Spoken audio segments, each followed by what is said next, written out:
The entire contents of this podcast and website are based upon the opinions of Tammy Garcia and her guests, unless otherwise noted.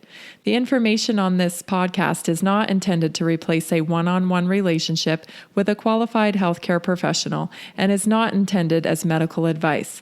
It is intended as a sharing of knowledge and information from the research and experience of Tammy Garcia and her guests.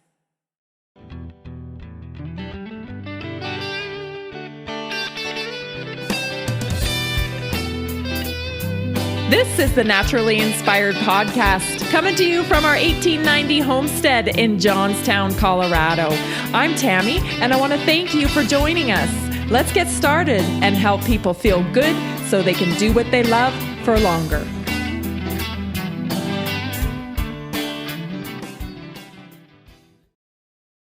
Today on the Naturally Inspired Podcast, Dr. Jason Barker joined us. Dr. Barker has a Doctorate of Naturopathic Medicine, and he's been practicing natural medicine for 19 years. He's lectured internationally. He's the co-author of a book called Herbs and Nutrients for the Mind, A Natural Guide to Brain Enhancers. He is a wealth of information. We just had a really great conversation about how important it is to be proactive with your health and how important it is to, just be living a good, healthy lifestyle in general, regardless if there's a pandemic going on, that, starting out with a good, clean slate of good health is going to help you get through whatever challenges you come across. I think one of my favorite parts of our conversation that we had was talking about how natural health can take time. We're used to getting answers to, or we want to get answers to our health issues yesterday. Like when we're not feeling good, we want that fixed right away. And with natural medicine, it can take time because, you didn't get to feeling bad overnight. You didn't wake up one day and have all these health issues. They accumulated over time. And when we go to a general practitioner, often we expect to be out of pain immediately, and often we are because they can give us pain relievers and things like that. But with natural medicine, it's more of a gradual process. And so I think that was my favorite part of our conversation, because we really do need to make a mind shift in the way we think about healing ourselves.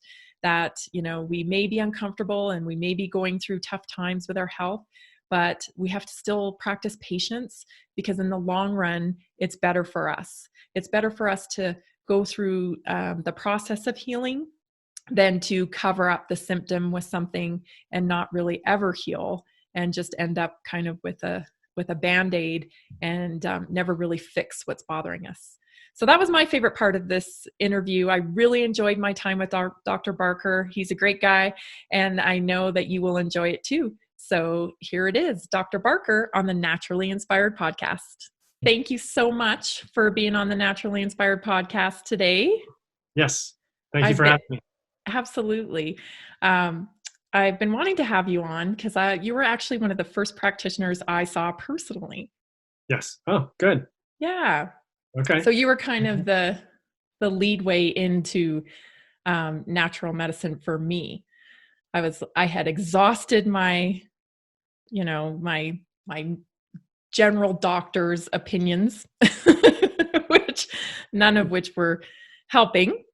Right. So I reached out to you, and you had some really great advice for me, and I really took it to heart. And that was, at the time, I couldn't figure out what was going on with me. I was having all these symptoms. I had just ran that marathon, and I think I was just depleted, but I was really had a lot of anxiety because of my family history and whatnot. And you looked me square in the face and you said, I want you to stop worrying about your health. Okay, good. And it was like, oh, okay, I got ya. Little worried I was. Yeah, I vaguely remember some of that. So yeah, people are stressed for sure, and something goes wrong in your body, and it's easy for that to start rolling in a loop, and it's hard to switch that for sure. So I get it. I understand where you're coming from. Yep. That was valuable information. So I always like to get our listeners to get a little bit of background on who our guest is. So tell us a little bit about yourself. Where do you live, and are you from there? Okay, so well, first thing is I've got a little cold, and I don't know how I got a cold because I haven't left the house in like weeks. So I Oh don't my know. gosh. I'm gonna sniff and cough a little bit, but so pardon that. But so I live in Fort Collins, Colorado, and I grew up in the west end of Denver, and so we had a little circuitous route before we actually got to Fort Collins here. Okay. Okay. So you've been in Colorado though your whole life? Yep, grew up in Colorado, and then I actually went to CSU here in Fort Collins, and Oh, then okay. was out of the state for about 10 years in Arizona and then Oregon, and moved back to Denver, and that didn't work out, and so we've been up in Fort Collins for about 10 years now. Okay. And you have a nice little family. I saw on social media today. That's the first picture I saw. Your family's a beautiful family. So Oh, how thank many you. kids do you have? I have 3 kids. I have identical twin 15-year-old girls and a son who is 13. How So fun. they're fun and good kids and lucky guy. So Yeah. And how long have you been married? oh, that's a question I should know immediately, isn't it? Almost 20 years here in September. So on Awesome. my to-do list, plan the big 20-year, the 20-year anniversary trip. That's a big one. Yeah, Yeah. so hopefully by September things will be normalized, so we can actually go. Yeah. You should buy now because you I know. get a killer deal. I know, and we were talking about getting some trips to a nice place, and it's on the to-do list. So yes, thank you. I'll remember that. Yeah, I was noticing, and they're giving you like up to 2 years to use them. Oh, really? Yeah, on some spots. So I'm going yeah, to and quick. give a little boost, a little surge into the travel market there too. Do our part. Absolutely. Twist our arms. I know. I think we're all going to be just dying to go on a trip after this quarantine deal. We're supposed to be in Arizona in 2 weeks. Well, we were supposed to go spring break, and I was scheduled to go to a seminar, and they pulled the plug on that seminar. Right. So, and I had pulled the plug on the family spring break. So, and then we're going to reschedule, and that got canceled too. So we're missing Arizona. Yeah. And just think how great it's going to be though when we finally do get to take those trips and go back to normal. We're going to have a new appreciation for things. Absolutely. Heck yeah. Yeah. So tell me, how did you get into natural medicine? You certainly could have gone the regular route and you had all that, lined up. What made you decide to go to the natural route when it came to your education? Okay. Well, so I grew up in a big kind of athletic family. My parents they weren't super athletic, but they did their best, right? And tried to have us be healthy and paid for gym memberships and things like that. And then I have 4 other siblings. And oh wow, there's 5 of you? Yeah, there's 5 of us. I'm the youngest too, so there's all that trickle down of that influence. And so my brothers and I, my oldest brother was a runner, and so the next one was a runner. So we're all like big runners and triathletes. And so my brothers and I used to get on our bikes and go to this health food store and buy the protein powders and the vitamins and come home and put them in the blender and grind it all up and drink it. Back then all that stuff is, protein powders, they haven't been they just got tasty like 5 years ago. Right. Horrible. So you can imagine grinding up vitamins and all that other garbage. And so we're health conscious. And so that's just kind of how I was wired. And then, so I wanted to go study sports medicine, and that was in graduated high school in 1989. And so that was cool. That was kind of like a new career. And so I came to CSU and started studying sports medicine. And it was kind of like, it was like, I could have either been a personal trainer or a physical therapist or done like corporate wellness. And I was just kind of like, and I had this is my funny part of my story, but I had a girlfriend at the time who had had an ACL injury, and that was back when they would, splay your whole knee open and do a cadaver and and you were out for weeks and crutches. It was a big deal, and she was super miserable, and So I was like, I don't want to deal with people like this. So, This is awful. yeah, so that was bad, but we had other issues, right? So, Right. but anyway, it didn't light my fire. And so I literally went to the counselor's office, and they had the big old book of careers, literally, and I was flipping through the pages, and they had naturopathic medicine listed, which Oh, is cool if you think about it. That was like whatever, 1980 or yeah, I'm 91. surprised.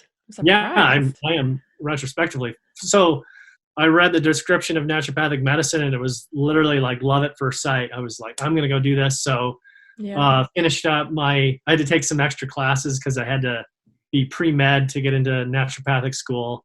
So I had to Okay. take like extra, whatever, biochemistry and physics too. That almost killed me. And, so I had to take Yeah. extra classes, but then, so I graduated college, and then I had to go be a ski patroller for a few years first. So I Oh was yeah. up a Had to mountain. be. Yeah. So I went up there, and I was a ski patroller, and that was a good experience too because we got to see a lot of acute stuff, Sure. and I Injuries. really learned what I didn't want to see, kind of along the theme of the ACL patient. But Right. I didn't enjoy seeing trauma and people hurt. You Right. see some pretty gnarly stuff on the ski slopes at I times. bet. So yeah, did that, and I did that for 3 years, and that's where I met my wife. Got to wear a fancy uniform around, so you know what they say about men in uniforms, right? Yeah. It did its job. It served its purpose. It did the job. She worked in the ski school, and I used to go down there and fake like I was looking for a sick kid or something like that. So I could anyway, That's so the plan awesome. worked.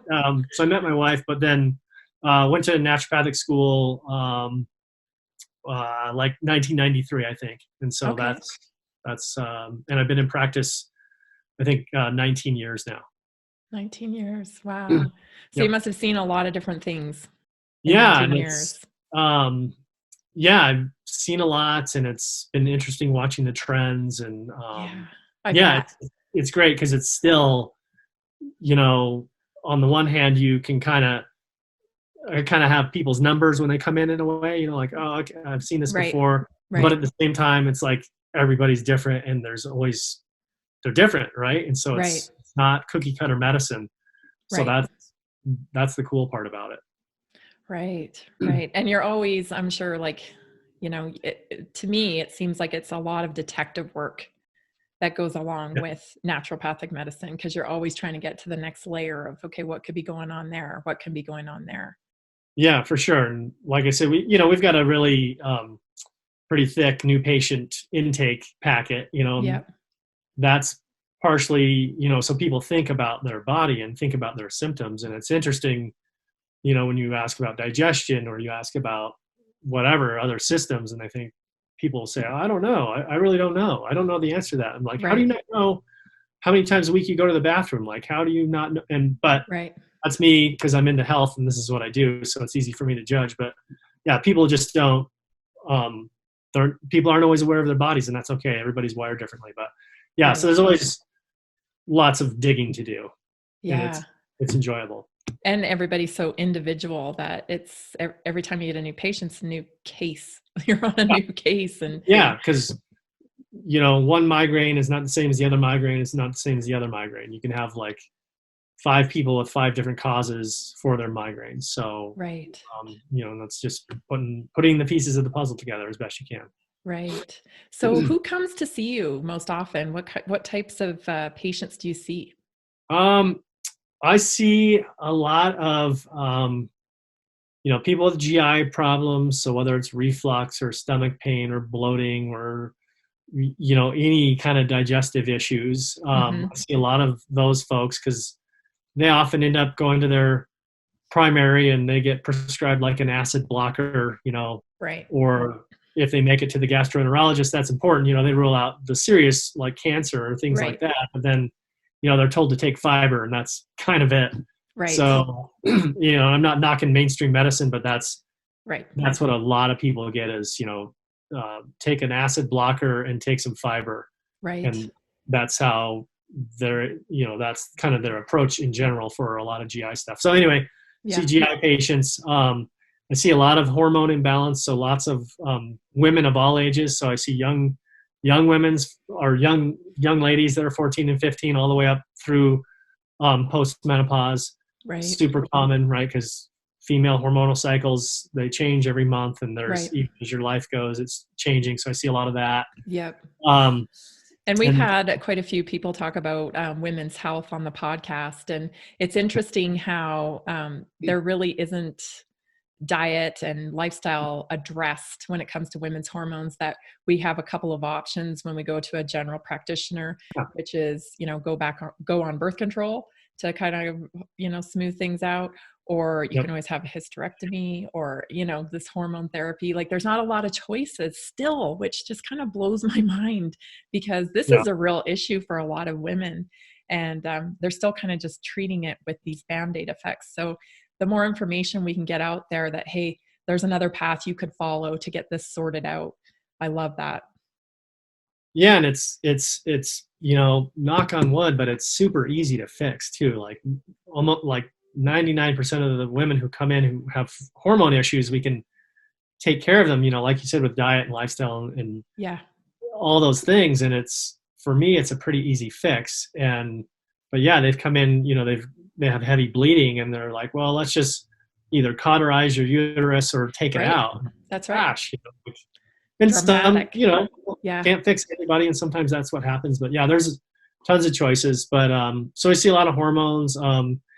I get a lot of people, kind of everything that a general practitioner sees. I mean, I don't see acutely ill people necessarily, which is good, because that's not what I do. Right. And then I also have another niche of, I've always worked with athletes, just working on performance and health. And it's just kind of applying this type of medicine to high performing athletic types, because that's a personal interest, but that's the crowd that's like, they go to the doctor with a complaint, and the doctor looks at them like, oh, you're lean and you run 40 miles a week. So you're great. Possibly be wrong with you. So, so I see a lot of those folks.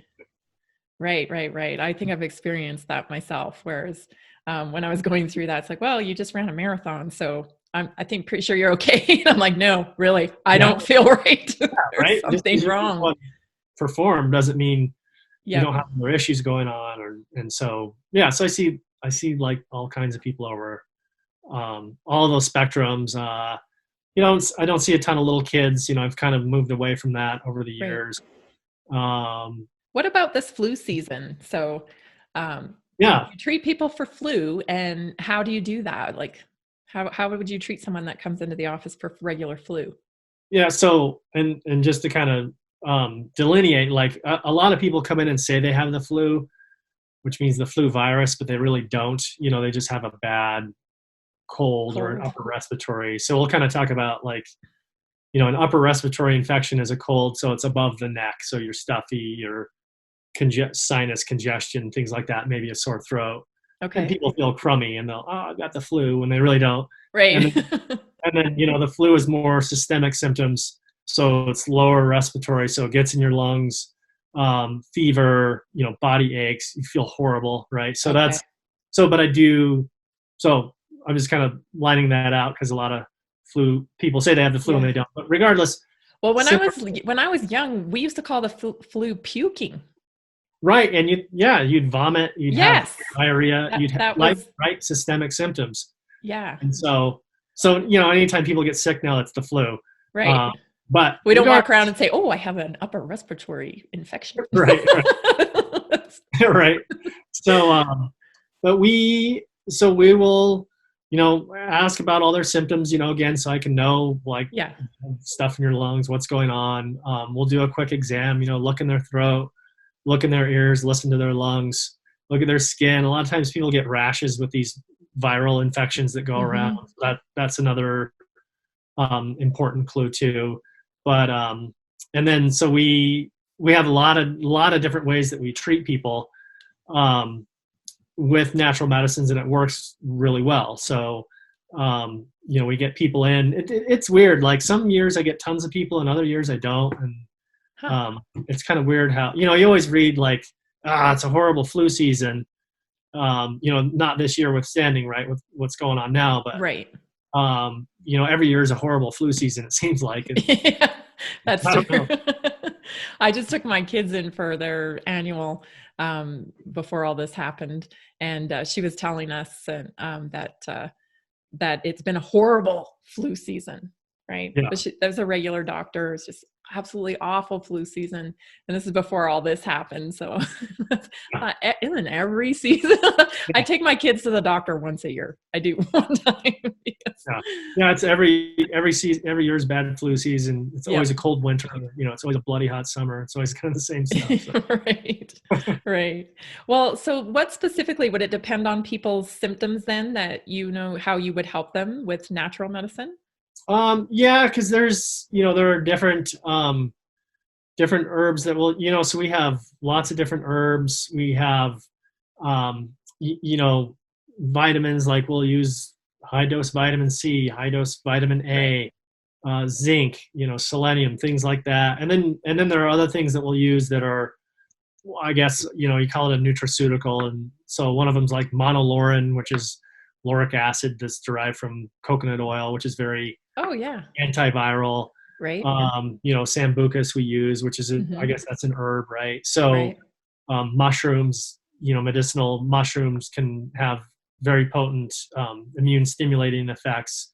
So we'll try and, so what we try and do is we try and kill the bug. And there's, again, a lot of antibacterial, antiviral, botanical medicines or herbal medicines that do that. And then at the same time, we want to help stimulate that immune response as well. Right. So you're coming at it twofold. Various ways of doing it. Yeah, you want to pound on this stuff, right? And so, because you think about it, antibiotics are only for bacterial infections, right? Right. They don't do anything for viruses, and 90% of these infections we get, these respiratory infections, are viral in nature. Right. So, again, speaking of not the coronavirus right now, but colds are caused by coronaviruses, and so it's very common to see this stuff, and so we want to do what we can to obviously kill that stuff. Right. Right. So, speaking of the coronavirus then and what's happening right now, we see a flu season every year, right? And we lose thousands of people to the flu every year, right? Right. So what consists of a pandemic? How is a pandemic different from the regular flu season? Well, I mean, so if you look at the word epidemic, it refers to a local area, so we could have an epidemic of flu at your kid's school, right? And sometimes they say that, like, oh, the kids have flu. And then pandemic just means it's worldwide. So, so with the flu season every year, I guess you could, it's a little bit of semantics. You could say that it's pandemic if we all have the same flu, which we usually do because the flus originate over in Asia. Because typically they come from, the birds or the pigs or something like that. And then when they make a flu vaccine, they're kind of sampling, like it's a educated guess, right? But they're looking at, what's going to be the most common strains, and they develop a vaccine for it. And sometimes the vaccine does the job and other times it doesn't. But anyway, point is that flu comes from Asia, it comes to the US. So if it comes here, I'm guessing it goes everywhere else. So you could call it a pandemic too, but it's like obviously this thing's a lot bigger than the regular old flu. Right. So that's why I'm hearing that word more, I guess. Okay. That makes sense. And so do you think that experts saw this coming with how widespread, the differences between maybe we should cover that first. What are the differences between the regular flu other than, and the COVID-19 that we're seeing? So the biggest difference with this stuff is that the COVID-19 is extremely virulent. So I don't remember the numbers, but it's, I think, 3 times more infectious. Virulent means how does it make you sick? Right. So I think it's up to about 3 times more infectious than the regular old flu is. So that's why it's so easy to catch. That's why we're all, hunkered down right now. And that's, we're trying to stop the spread of it. Right. So, and it's a lot more infectious, and it does a lot more damage than the flu does. So, That was key when I learned that was, it's one thing to get the flu and recover from the regular flu, but this particular virus apparently will cause permanent damage. Yeah, I mean, it attaches to a certain receptor in your lungs, and then, viruses are weird little things. They're not even alive, they don't think, they're just like a bunch of RNA, so we have DNA in our body, and RNA is another genetic code, and then it's surrounded by protein and then a fat layer. So they don't, it's why do they exist? It's kind of a whole big theoretical question. But anyway, they get in and they get into your cells, and then they harness the machinery of your cells to reproduce. And so they themselves, they trigger an immune reaction, but it's our own immune reactions that are really causing the problems. So that happens a lot with our immune systems. That's what it's the symptoms from the virus, how we're reacting. Correct, is what's causing the problem. Your immune system makes a fever. Your immune system, and with this COVID-19, it's seeing these infected your own lung cells, and your immune system is trashing your, trying to clean up and destroy and get rid of your lung cells. And that's why people can't breathe with this, is because it's destroying the little cells in the alveoli, which are the little air sacs where the oxygen transfer happens. So yeah, it's a, super infectious and very damaging virus right now. Right. I've heard a lot of it about how it, it causes like a dry cough. And it's doing damage to the lungs, but then pneumonia is a factor. And isn't pneumonia about fluid? Yeah. So, all pneumonia means is an infection in your lungs. That's all that word means. So, yeah, anybody who's infected with COVID and who is sick with problems breathing has pneumonia. And there's lots of different types of pneumonia. Okay. And, there's bacterial pneumonia. Right. There's a million, not a million, but there's a ton of bacteria. There's a ton of viruses that cause pneumonia. People get pneumonia all the time. It's just if you get that infection is really brewing in the lungs, then it's called pneumonia. So, but yeah, you'll get, the initial symptoms of COVID-19 are a dry cough.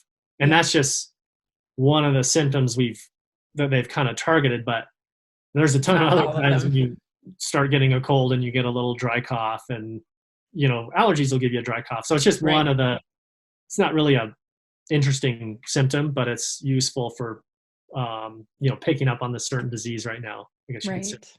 Right. So so the flu season didn't really have anything to do with COVID, correct? The regular flu season? Right. It's just kind of taken a back seat. Right. So do you think anybody saw this outbreak coming? Well, I think so. Because I remember reading about it in like January, this virus from Asia is in Asia, and it's making people really sick. And so absolutely, I think they saw it coming. Because there are people who are, way smarter than me, who this is all they do is study this and look at trends and all these things. So they saw it coming, but, there's been a lot in the news how we weren't really prepared, and, tough job for the government. Like, I mean, there's a ton of criticism, but at the same time, is like, I don't know, how do you deal with this stuff? I mean, it's new, right? This has never happened. So. Right. And, in the early days when I was beginning to learn about it, I kept hearing over and over again that, the reason why the US was at such risk, they thought at that time, was because we have such high numbers of obesity and chronic health issues. Yep. So it's not so much, I mean, of course they're worried about the virus, but it's compounded because of the declining health of the general population. Sure. And that's a huge area for sure, right? And that's where you're hearing, you keep reading about, you're hearing the term comorbidities. Yep. And that just means other illnesses. So, and you've been hearing this, right? If people are obese, or if they have heart disease, or if they have insulin resistance, diabetes, lung, asthma, any of that stuff. And, right, if you're already dealing with one illness and then you get another really bad illness, it doesn't help your odds. So, right. But yeah, you could go into, the obesity in the country, the poor diets, the lack of exercise. There's all kinds of stuff that is going on that, doesn't help anybody fight this stuff off, and may have allowed for faster transmission, and that's very, like I said, that's a huge debate, big debate with us. Right. I think one of the messages that we're, trying to spread here through the podcast is just how important it is to be proactive with your health. Yeah. And when this first started, showing up, I do a little piece once a week at our local radio station, just talking about different tidbits and stuff that have come up throughout the week. And that question kept coming up. Well, of course, I'm not qualified to give advice, about anything. But the one thing I do know is that being proactive with your health sets you up for success for anything. Correct. Yeah. Right? Like if you're already compromised, it's going to be a harder go at it for you, no matter what it is. For sure. And that's what we preach all day long to everybody, is we're always trying to get people to, to eat well and make sure they're sleeping and make sure they're exercising. And, and it's not everybody can do all this stuff either. And right. And you've got to meet people where they're at, and you've got to encourage them. But yeah, there's a saying, start somewhere. And I think everybody can start somewhere. For sure. And there, there's a saying is like, make yourself harder to kill. So that's like, I like that. You go to the gym, you get your exercise, you eat well, you take care of yourself. And for people like you and I, that's a very, very high value. Yes. Not everybody has those same set of values, but absolutely, it's, that's what my career has been, is trying to get people healthier. Right. I think once we can kind of shift, I'd love to see our medical system become a more integrative model. I mean, where we can diagnose and even get to the point where a general practitioner says, "I ain't got nothing for you. You need to fix yourself. Go see Dr. Barker." Yeah. It's happening, slowly but surely. I mean, I've like I said, I've been doing this for almost 20 years. And back in the day, I'd say I'm a naturopathic doctor, and people are like, what? No clue. Nobody knew what that is. But now, like you mentioned, I do get referrals from regular general practice doctors. Yeah. Say, I don't really have anything for you. Go see Dr. Barker, or go find a naturopathic doctor. So it's happening. It's happening. Yeah. And it's cool because, again, we were really ostracized back in the day, and now, we're really not. There are a lot of mainstream medical professionals who realize the value of what we do, and they recognize their limitations, and so they refer. And likewise, I recognize my limitations, and so sometimes you need to take a drug, sometimes you need to get surgery. So I'll absolutely send them back in that regard. But it's happening slowly but surely. And on that note too, one thing I'll add in is in China they were using intravenous vitamin C for some of the patients, and I read that. I've been reading that some of the hospitals are now using intravenous vitamin C to treat these COVID patients too, which is that's cool, right? Because there is no treatment for this yet, because nothing's been studied yet. So, so that's a big deal. And I'd also add that, when this started, there was, on social media, there's a lot of, there was a group saying, and you still see this stuff, right? Like, oh, you can't take a pill, and there's no vitamins, and this is all, a bunch of malarkey, and there's no pill that's going to help you. And now it's starting to shift because, again, I'll preface this, well, I don't have the cure for COVID, but I have a lot of good ideas, along with other doctors, of things that we can do to boost immune function. And that's very real, and it's something we should all be doing, because there are many natural medicines that boost immunity. But some of this pressures come from, because at the same time you have a lot of opportunists who are saying there's a lot of junk out there too, and people trying to make a buck. So that's right. There's always going to be that stuff going on. No, I read about the vitamin C, and unfortunately did see some other people kind of poo-pooing it, like, oh, vitamin C is not going to help. But I've done a lot of research with vitamin C, especially with high dose vitamin C, because some people use it in natural clinics to even fight bigger diseases. Yep. And it's been proven to, help quite well. Yes. So how does vitamin C, how would it work if it were working right now to help with COVID-19? How does vitamin C work? Does it just boost your immune system? One thing I didn't know about vitamin C when I first started researching was that it acts as an antihistamine too. Yes. Yeah. So we'll use that in allergy sufferers. We'll have them take more vitamin C, and Yep. it's a great antihistamine. So, Yep. sorry. So vitamin C is an antioxidant. It's an anti-inflammatory, and it does help activate different aspects of immune function. So, the long debate about does vitamin C, short circuit a cold? There are studies that show that it'll decrease the intensity and severity of a cold, which again is a viral infection, right? Mm-hmm. Same with the flu. So there are studies like that. And then there are studies that say, oh, it doesn't do a darn thing. And then you look at the study, right? Because that's the trick. Who made it? Yeah. Well, we gave them 100 milligrams of vitamin C 3 times a day, and it did do a darn thing. Well, no, duh. Of course it didn't, because that's not enough. Therapeutic dose. Therapeutic dose is grams. And I did work in a cancer clinic as part of my residency, and intravenously, they used to give these cancer patients, like 60, 70, 80 grams of vitamin C. And now you can't do that orally. You'll lose your GI tract, right? Because too much vitamin C causes diarrhea. But for viral infections, we recommend taking enough vitamin C to bowel tolerance, we call it. So, you get too much vitamin C, that's all it's going to do to you. You're going to get diarrhea because your body can't absorb it. Also, it pulls water into the colon, and then out it goes. That's how your body clears it. But most people can do 6, maybe 8 grams of vitamin C spread out through the day. That's what I would take if I were sick. That's what I'm doing right now because I have this cold. Right. So, and you take it, and how does your gut feel? Okay, if it's good, then you can approach that dosage. Right. Well, and you cut me off if I'm yakking too much.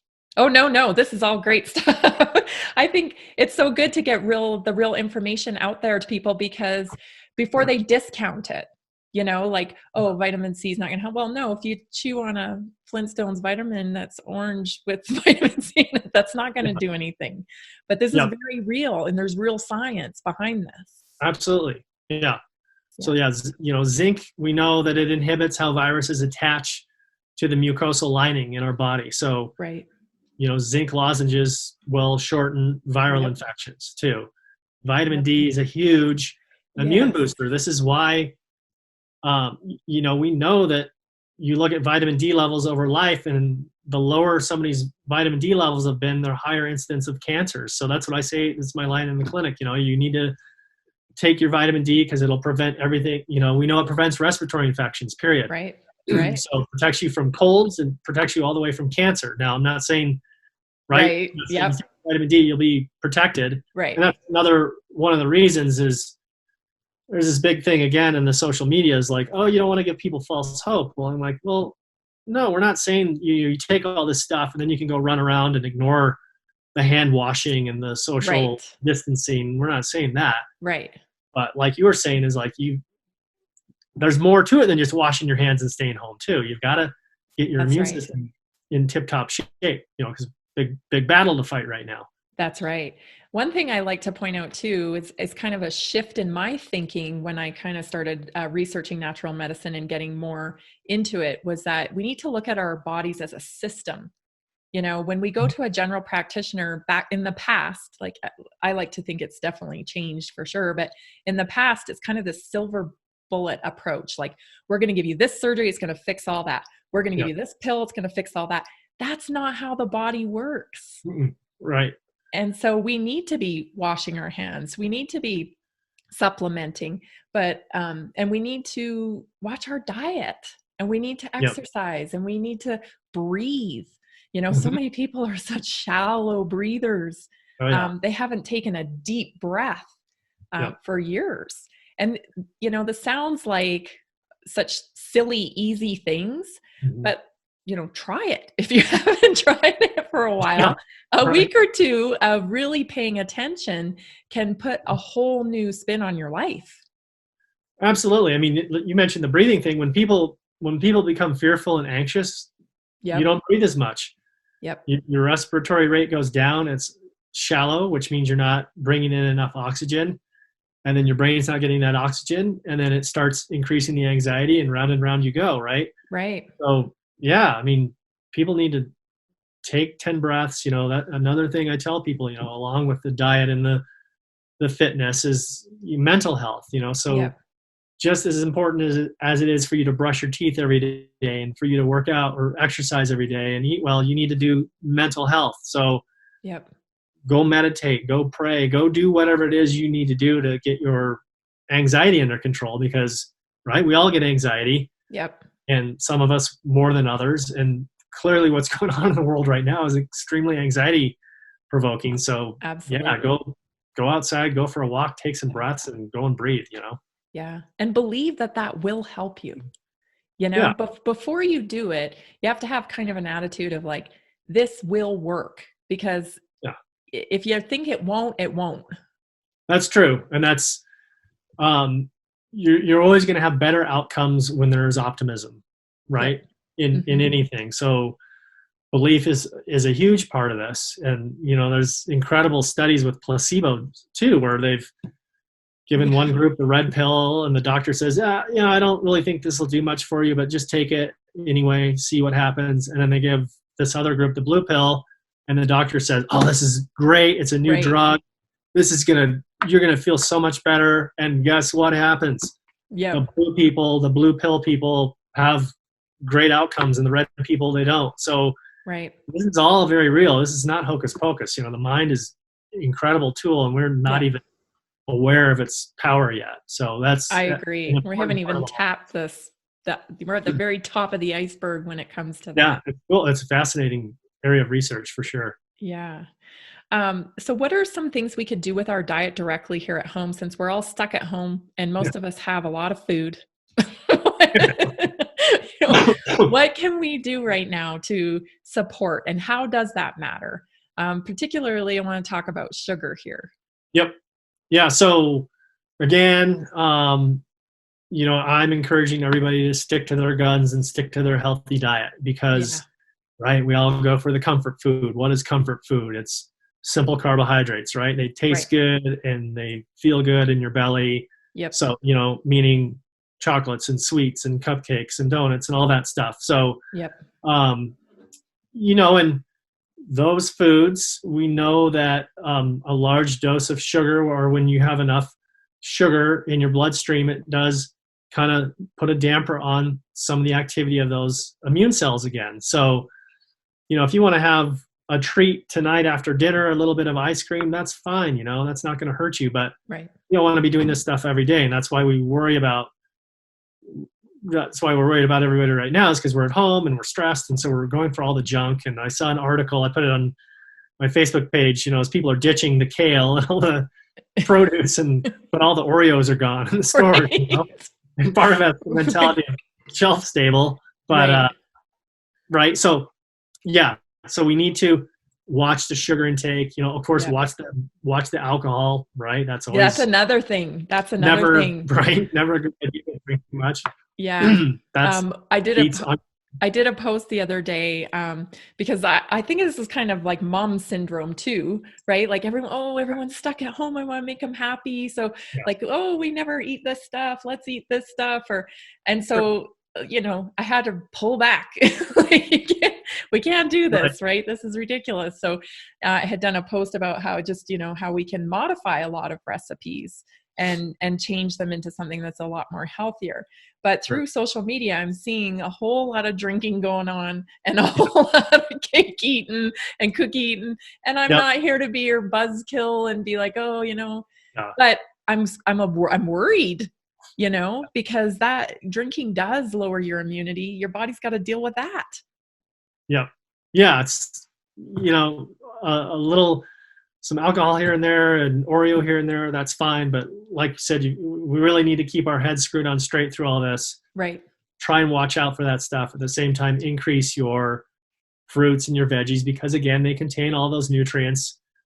They contain the vitamin A, the C, the zinc, the selenium, all those things that are good for the immune system. So yeah, you've got to eat well.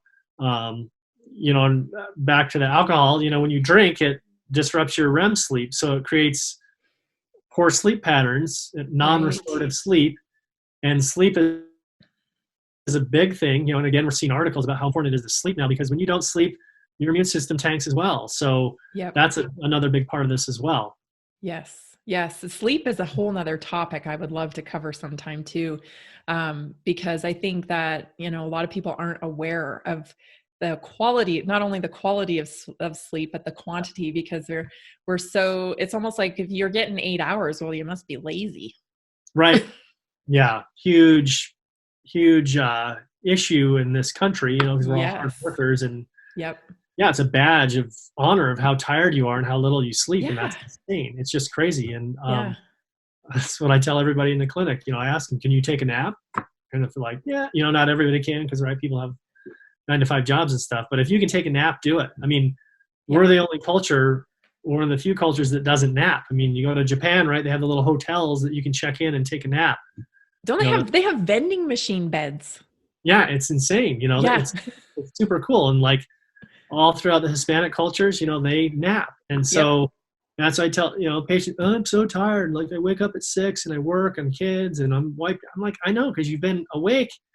You have a 15-hour day. It's not normal to not sleep during that time period. So we're all home now, so maybe we can all sleep nap. That's just it. I think it's a perfect time to start something new. If you're not already on the track of, eating healthy and exercising and stuff. I don't know how many times over the years I've heard people tell me, I don't have time. If I could just take a month off from work and just focus on getting a good routine down, then I could stick to it. Well, here's your chance. I think I've said this before, but one of my patients the other day said, it's just a collective, the world is taking a collective break from itself, and that's obviously a positive way of looking at this. But now is the time to tighten up your diet. Now's the time to work on your sleep. Now's the time to get in shape, right? Every gym has online classes. It's like there's no more excuses for this stuff. So and it matters.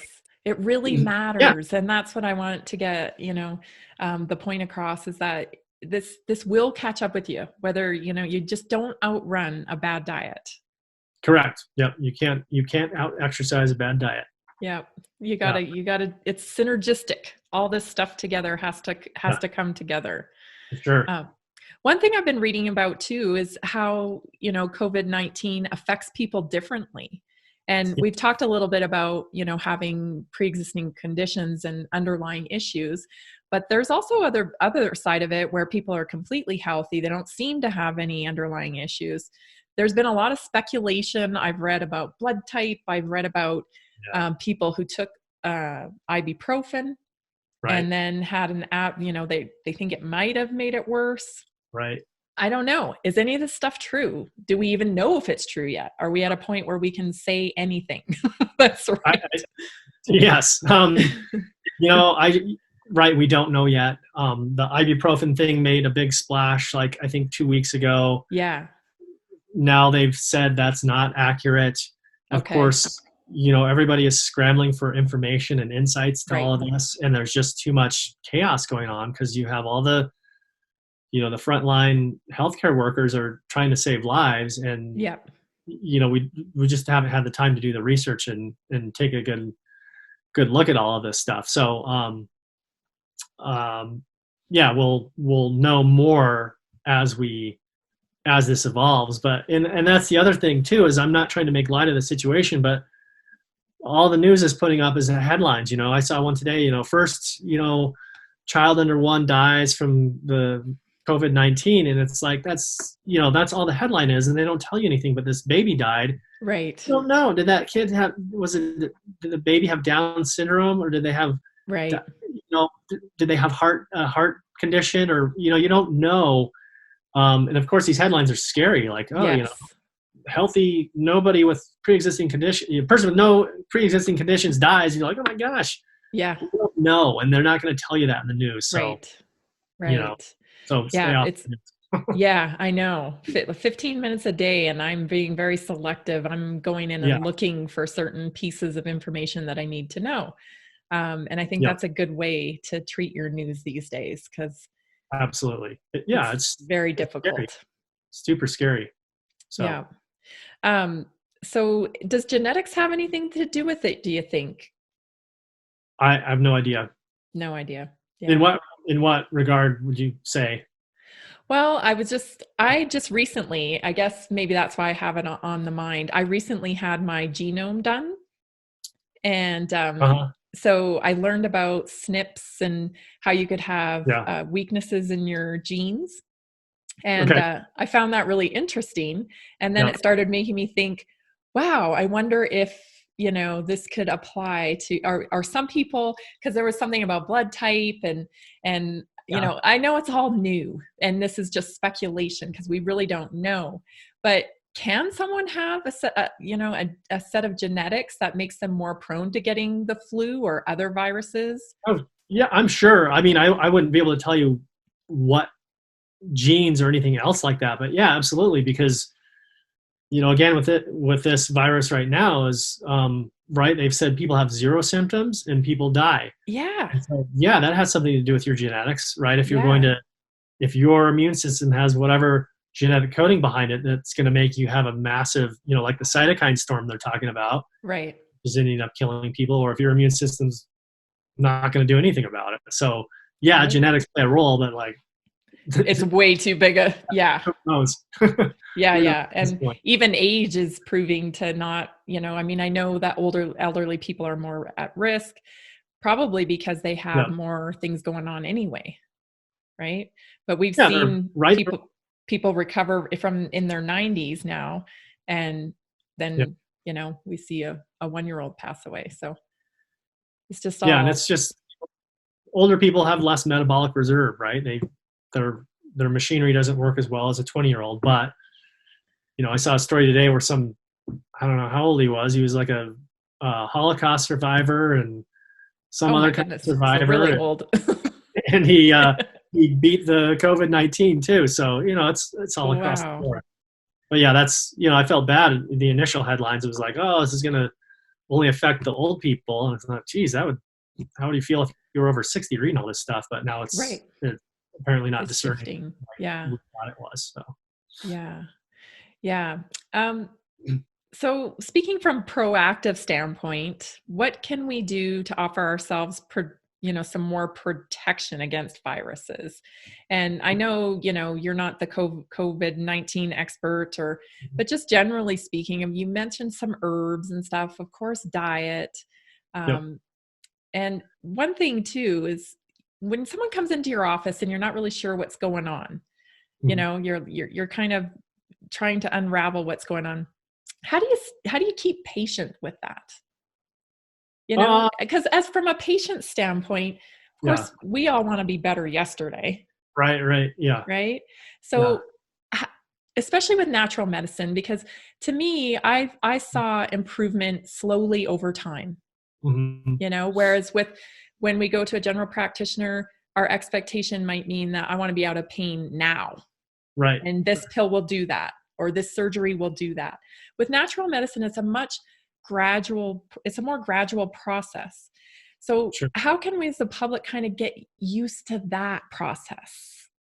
yeah. So I mean, the reason you're asking me about how can we get used to that process is because we're such an instant gratification society right now, right? We Yeah, we want want it everything. yesterday. We want it now, and we're used to getting that. And um, so that's a fabrication, I think. And getting well slowly is reality, Right. because you don't just wake up one day with a disease. You don't wake up one day with cancer. You don't wake up one day with a cold. You've had that cold, just like they're saying with this virus. Oh, you probably had it for a week before you became symptomatic. That's true with even a regular old dumb cold. Right. You had that virus, it's been sitting in your body, it's been reproducing, and then you get symptoms. So why did you catch that virus and become sick when your husband didn't catch that same one and you guys live together. Yeah. You're tired. Maybe you're stressed. Maybe you had too many cupcakes, Maybe he's got more snips than I do. Right. So on that note, the process of healing is naturally slow, Yeah. and that's the reality of things. And so it's just, how do I stay patient? It's managing people's expectations. And every patient that comes in, I'll tell them, like, here's your treatment plan. Here's what you're going to do. Most people that we do this with start to feel something this many days out. Right. We're going to follow up in this. So I set their expectations so that they know. And that way I'm telling them the truth. And then also if they do start my protocol and they do feel amazing 24 hours later, then okay, cool. That worked out well. Right. But, it's healing is a slow process. Think about when you cut your leg shaving, right? Yep. It's open, it scabs. It takes a long time, and that's a very minor thing. So it's slow. Right. And systematic too, right? Like the body's a system. So even though you may just have this one symptom, like a GI problem or whatever, chances are that's, there's more going on there. So it's not just your GI system healing.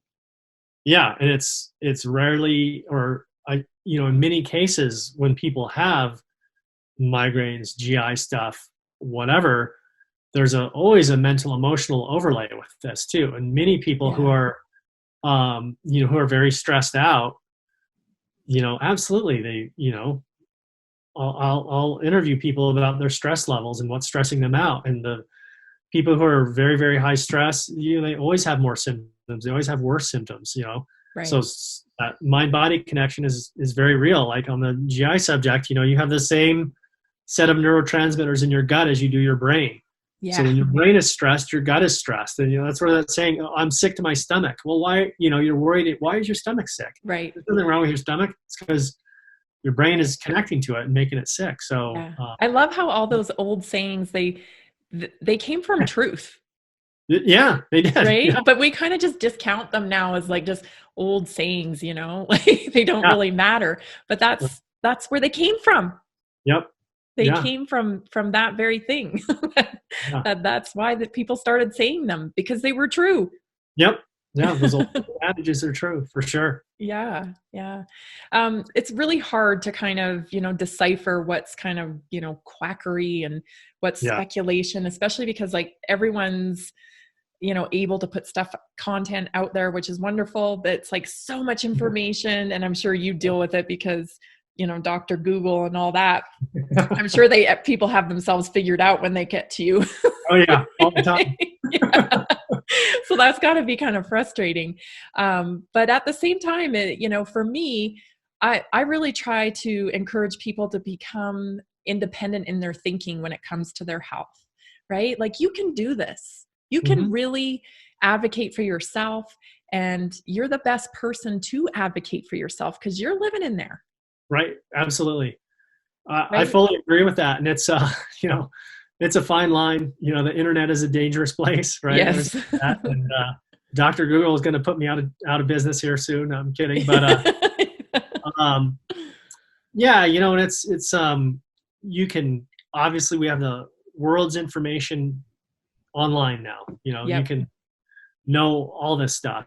And like I said, there's a fine line between researching and understanding what's going on and having ideas. And I mean, I'll admit it, I've had more than one patient come in who said, well, what about this? I read about this. And I'm like, good idea. Let's consider that. So, and like you said, you're living in your body, what it feels like. I have no idea what it feels like. That's why I've got to quiz you. But, people having information and ideas is always good. And then there's also the point where, I can fix a leaky faucet, maybe, but if the pipe explodes, I'm not going to do that. I'm going to call an expert, a plumber who understands plumbing and all that stuff. Right. So there's right, like you said, there's that partnership. There's a fine line between that stuff, and so oftentimes it's synergistic and helpful. And so you get people who read stuff, and like you said, there's some wacky ideas out there. And so, you have to educate people that that's not how physiology works necessarily. And so we've got to take a different route sometimes. Right. Yeah, I can imagine. There's definitely it's kind of disappointing to me because, 85% of chronic diseases and that are happening today, they're preventable with lifestyle and different diet changes and all kinds of things. 85%. Yeah, it's huge. And but then I feel like sometimes when we get these articles taken down, or like particularly now, I know they're trying to monitor Yeah, things. I've noticed a lot of things that have gotten taken down because it's deemed to be false through Facebook, or right. and that's kind of disappointing to me in some regard, because I feel like a lot of the stuff that's getting taken down is natural medicine Oh, stuff. sure. Yeah. And so how does that affect your practice, in that kind of suppression of information in that regard? Well, on the one hand, it drives me absolutely batty, and I can get into, you know, talking about how we're very close as a society right now to suppressing information and freedom of speech, and there's that whole argument there, and it's a little scary, when you think about Yes. the government can come in and do this, and they can shut us down and Yep. close businesses and things like that. So, Or forced vaccinations, or forced, right, um, you know, and which that's a may whole, that may be a yeah, thing. that's a big thing too, and so that part of my brain can get really alarmist. Yeah. And then I'm in the middle too, because as a an educated natural medicine provider, I understand the science and I understand how things work and I have ideas. And then I see other people who aren't, I'm not trying to toot my own horn, but other people who are self-educated or creatively educated, Right. putting all this garbage out there, and that's what I worry about. Yep. Um, I get emails a lot like, "Oh, I did you see this doctor's talk and he says to take this thing?" And I'm like, there's a lot of bad information out there too. So it's really Right. tough personally for me to reconcile some of that, because we want, like you said, freedom, and we want people to Yep. understand their health. But then you get people who take advantage of it, and you have these people who are authority figures or Right. apparent authority figures, and they're selling stuff to make a buck, and it's that's bad too. So Yeah. it's Yeah. I definitely agree with that. I think the only remedy for that is to educate the public, educate us, right, yep. on how to educate yourself. Yeah, and and it's been interesting too. Like I'll sambucus as an example of this. So that's comes from elderberry. It's a very potent antiviral herb that we use. It tastes good. It makes that syrup. Yeah. Been in the news. Oh, it's going to cause a cytokine storm, and which is what's killing people with the COVID. And the cytokine storm just means your immune system's gone berserk. Right. Cytokines and little chemicals it uses. And so all this came about, so it's like, don't use it. Ah! Oh no. Yeah. And there are two studies that were in vitro, which means they were done in a test tube about 15 years ago, Right. that showed that sambucus elevates interleukin 6 and another one called TNF. Right. Okay, so this is where all this has come from. Oh, it's going to activate the cytokines, but so sambucus elevates those at about 2 to 3 times their normal levels. Okay, just for reference. Right. When you have a cytokine storm, those are elevated by about 6,000 times their normal levels. Oh wow. So I'm taking sambucus. I'm not worried about it. It's Right. not going to cause a cytokine storm. I don't, but all these people who are all the whole time have been saying, oh, these natural medicines don't work. They're placebo, poo poo. Yep. Now they're turning around and saying, well, don't take sambucus because it could cut, so, oh, I guess it does work now, but don't take it because, it's like, it's ironic and it's ridiculous. So, Yeah. And I would like to point out too, like how many ab reactions have we had to different medications that are still being taken? oh, well, 200,000 people die in hospitals every year from Medical mistake or drug interactions. Well, just Yep. problems like that. And I'm not making that up. There are studies that show that. So 200,000 people, Yeah. 20,000 people die every year from NSAIDs, just Tylenol. Makes your gut. My gosh. Yeah. I learned something just since doing the podcast about NSAIDs that, was right there in front of our faces that we've never heard of, that NSAIDs actually causes hair loss. I was using, I Oh, was losing hair for years, and everyone thought it was my thyroid. And stopped taking NSAIDs completely. yeah, And it, I've not lost a hair. good. Yeah. Yeah, I mean, I I don't mean, take there's them. side effects. I don't, I mean, I was forced to take them for monthly pain, and I've since switched over to CBD, which has been fantastic. Mhm. And I don't have any side effects from the NSAIDs anymore. But that is like, I am just absolutely stunned by the information that's available if you go looking for it Oh, when it yeah. comes to some of these products. I mean, Yeah, but you have to go look for it. You have to go it's look great. for it. Yeah, I But mean, you're two little blips on the radar from Sam Lucas, and it's all over the news. yeah, Yeah. yeah. It's crazy. So, I mean, if natural medicine is so bad and dangerous, I mean, show me the bodies. I mean, Yes.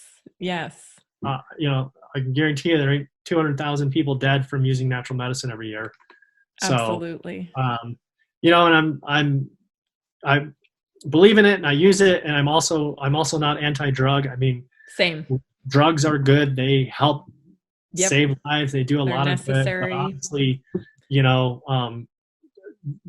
they're not mutually exclusive, and sometimes it's wrong to use a natural medicine, and sometimes you should use a prescription medication, and vice versa. And so Right. we have all these tools at our dispense. We just need to learn how to use them, which will always be an ongoing issue. Right. Sure. Right. I hope we're getting closer together, though. I hope So that, yeah, slowly. And I hope that this incident doesn't set us back also, you I don't know? think it will. Just again because just from my perception of what I'm seeing, like Hmm. again, social media, they were poo-pooing immune boosting. You can't boost your immune system, and that's a bunch of you know junk. And now I saw an article on CNN about how you can boost your immune system, and it's talking about exercise and sleep and vitamin D and all these things. So That's great. I think it's seeping in because people are desperate because, and again, Yeah. I'm not knocking anybody, but there's no treatment for COVID once you have it. It's just life support, which is Right. important and vital. But we need to look at other, and people are waiting on a vaccine. I don't know. I mean, Yeah. I people are know. working super hard, and I'm not knocking any of that, but there's things we can do now to make sure, like you're talking about your theme, to keep our immune systems healthy. Yeah. I So, mean, you have to set yourself up for success, and it totally. starts with being proactive. You want to get to a place, the best place that you can. So it's prevention, right? You're always, thinking about prevention, and hopefully this incident, people who are, locked in at home and thinking about, oh, I could do more for my health. Yeah. We all can be doing more for our health. Like optimum health isn't a place you arrive and stay there forever. Nope. Nope. Unfortunately, It's you're work. constantly working at it, and you're constantly kind of growing through the seasons of your life. Yep. But if you stay plugged in and search out the right information from professionals, and you apply things that are practical for you, you can get there. Yeah, I'm optimistic because I mean it's just people are working out now, and people are taking, I think they're going, it's funny, I saw a meme on social media, it was before the virus, everybody's staring at their phones, and then after the virus they're out on walks. You know, Yeah, pretty that's true. funny. I think I saw that one too. Maybe that was It's too. crazy. We just went on a walk before this, and like our whole neighborhood's out walking around. But so people, I think, again, optimistically, I think they're going to take a deeper look at their health as far as nutrition goes, and sleep has been around Yeah. on the internet about this stuff, and Yeah. fitness, and so this is obviously without a doubt changing the world. But I think it's going to make people healthier too, have a better awareness of their health. Yeah. Yeah. And I think those are all great things to point out. Do you think this is going to be a regular occurrence in just your, opinion? Do you Well, think I we're hope going to not. have viruses, or is this like 100-year flood type situation? Boy, I'm just not. I don't know. Yeah. Clearly this is rare. It's unprecedented. Yep. I mean, I'm curious to see what's going to happen with the seasonality of this, and Yeah, I does it am burn? too. mutate, or is it going to come back every year? And I mean, like, there's people that are very, very smart that are figuring that out right now. And Yeah. so we'll see. Who knows? Yeah. So where can people find you? How can they connect with you, Dr. Barker? So let's see, my website is fortcollins-naturalmedicine.com. And my phone number is 970-237-1062. And then I have Rocky Mountain Natural Medicine is on Facebook. And I think if you just Google that or my name, you'll find it. And so that's the best way people can find me. Great. And do you do virtual consultations as well? I sure do. You do now, right? Given everything that's going on. We've all been kind of moving into that, online with doctors. There's a lot of that's been, whatever. People have been getting into it the last year or two. And so I have been too. And now, we've been virtual. This is my third week of doing virtual appointments. We kind of closed the clinic up just when this started. And so the clinic's open. We have a staff, one person there. But so I can do virtual appointments. We're available to help. That's awesome. Well, I'm so grateful that you came on today and that we had this discussion. And I know that it'll give some people some nuggets of information and hopefully ease anxiety and just get them on the right track, to getting healthy. No matter what, we should all be working towards it, regardless of what's going on. Yeah, absolutely. And thanks again for having me too. I think it was an important discussion. So I'm glad you thought of it. Awesome. Thank you so much. And thanks for being on the Naturally Inspired podcast today. You bet. Bye-bye. Bye. If the Naturally Inspired movement makes sense to you, let's do this together and transform the medical model and help people take charge of their health.